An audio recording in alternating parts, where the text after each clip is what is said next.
so for the first option that I want to cover and kind of go into this study, this happens a lot in a lot of the gi competition matches that you'll see. People are trying to sweep, or the person on bottom is getting tired and they try to put the person in 50-50 to kind of slow down the pace of the match and control it better. So this is an option that I've been seeing that I think can give this position a new dynamic and give that person that threat to make the person not want to put them in 50-50 anymore. Let's say in 50-50. We both have the triangle and we're in an equal position here. Okay, so we've both got the figure four locked, and we both have a 50-50 chance of getting on top and being able to get the sweep. So we're both sitting on our butts right now. When I get here, I want to try to open the same side that my partner's foot is on. So if my partner's right leg is on my right hip, this is going to be the foot that I want to attack. Okay, and that's why he's covering it with this leg. So what I start doing immediately is I open my lapel and I just leave it right on side of my hip. Okay, and whenever I leave it on side of my hip, by the time I start undoing his legs, it'll be there for me to start trapping his leg. Okay, and the way I try to go about undoing his legs, I always try to go with two hands against one leg. My two arms and moving my hip away is going to be a lot stronger than this leg that's on top of the foot. So I just use C grips. I hold on to my partner's ankle and the knee, and I'll post my elbow on the ground. Okay, I want to try to get at an angle where my hip is away. So I'm basically going to do a hip escape and going to press with both my arms against my partner's leg. So I go here, and I undo the leg. And you'll see my lapel that I took out earlier is right next to this ankle here. Okay, so as soon as I free myself, I'm going to keep his ankle far away from me with my right hand. My left hand is going to go straight to the lapel. I'm going to bring it up and to the other side of the leg. Okay. From here, I can start switching from the ankle to start taking the slack out of the lapel. Because initially, you're only going to be able to get the tip at first. So I grab the end of the lapel, bring it across just to make it tight against his ankle. Then I switch and then start making my grip tight. Okay. And the good thing about this grip here is normally whenever you're attacking heel hooks in no-gi, your partner has the ability to rotate their knee to the other side and hide their foot. Okay. Whenever I'm attacking heel hooks in no-gi, you'll see a lot of people, they're going for a heel hook, but then they start rolling, and trying to catch the heel. Okay.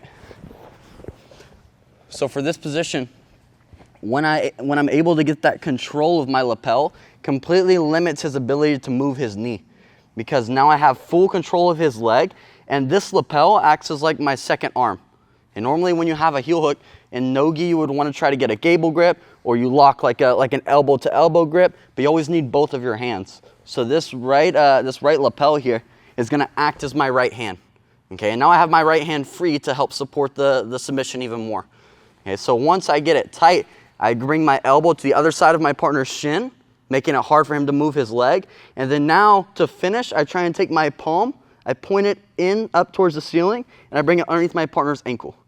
Okay, from here, all I have to do is start bringing my elbow in towards my partner's hips and then falling towards my back.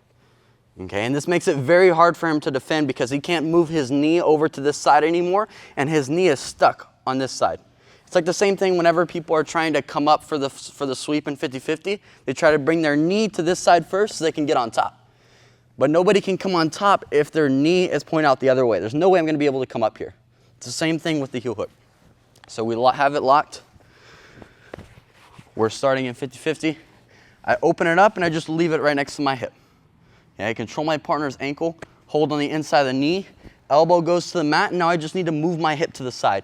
So big hip escape, and I plant on the ground with my left foot. Okay, hip escape, boom, free the foot. Now I keep this foot far away at first, and I just need to make that initial grip on the end of the lapel and bring it tight, okay, taking his foot off the ground. Now I can let go, start to adjust, and then now it's tight. Look at how my elbow is hidden behind his shin, and that's what kind of locks the position in. Right? Now I have this hand that's free, can go underneath and cup against the heel, and use my palm against his ankle, and that's what's going to get the finish. So the elbow will come in, and I start laying down to my shoulders. And you'll see that whenever his hips start coming up off the ground, that's him trying to relieve pressure. Okay, and that's how you know you have the position tight and it's fully locked in. So we're here, elbow comes in, then I fall flat, so my partner gives me the tap. Now for this second option, I want to work from a position that happens already a lot in the gi. You'll see a lot of the people from AOJ using this type of passing. I use this type of passing a lot when I'm on top, but we connect with a leg trap, and we're going to use the leg trap to start falling back and attacking one of the legs to start setting up the saddle. But once we get there, the control is going to be a little bit different than your regular saddle that you'd see in no-gi. A lot of times when you see people falling back for the legs from the top, when they're setting up a heel hook from the top, as soon as their butt hits the ground, the person is already trying to roll and get ahead on that race to hide the heel. So you'll see people, they'll fall back for a leg attack. Whenever they throw the leg over, the person's already turning this way and then rolling and hiding that foot. Okay, and that's how you'll see people doing that spin, and it's just a chase to see who gets out first, or if the other person is able to attack the foot before they land out of bounds. So when we set this up, we're going to start with like a regular knee slide position, and this is where you'll see a lot of the leg traps being set up. So it's the same technique. I hold on to the belt, hold on to the inside of my partner's pants, I tripod up, and then I'm shuffling to the other side where I have both knees on one side of my partner's leg. Okay. Now from here, what I want to start doing is I want to bring my knees close to my partner's hips. Okay, so I step in, I pinch my legs, and as I fall back, I'm going to throw my left leg over. I throw it over, and then I lock the triangle. And you'll see, once I get here, because I already had control of my partner's knee on this side, he's not going to be able to roll immediately. Okay, so if I see him try to roll away, I pull this leg in. Okay, and then now I'm going to switch the grip here and keep control of my partner's knee. I'm going to open with my right hand and do the same thing as before. Leave the lapel open, just right there on side of my hip and right next to my partner's shin.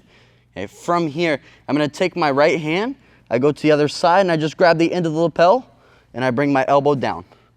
Okay, now all I have to do is adjust it, and I can let go of, as soon as I get control of my partner's, or as soon as I get control of my own lapel here, I can let go of my partner's knee. Okay, because from here I have complete control of this knee, and he's not going to be able to rotate over top. Okay, now I switch with my left hand. I'm going to do the same thing.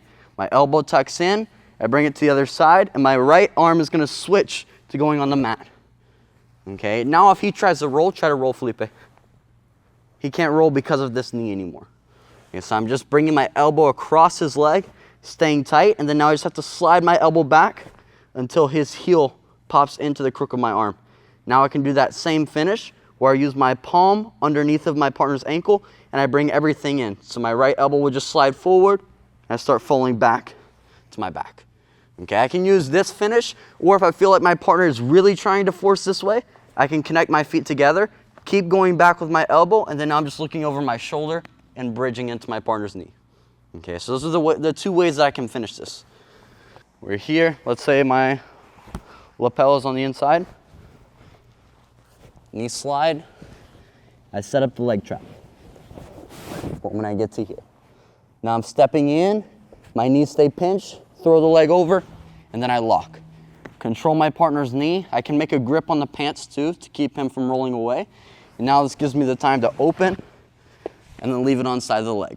Okay, so I can stay controlling here for a second. Now I switch, grab the tip of my lapel, and I just lift it up and come tight. Now I can let go of the far leg, switch, and then now my elbow just needs to go to the other side of my partner's shin, and I fall with my elbow to the mat. Look how as soon as my elbow is coming to the ground, I try to slide up until I get to the big toe. So as I'm coming down, look how my elbow's already coming back, and then I lock.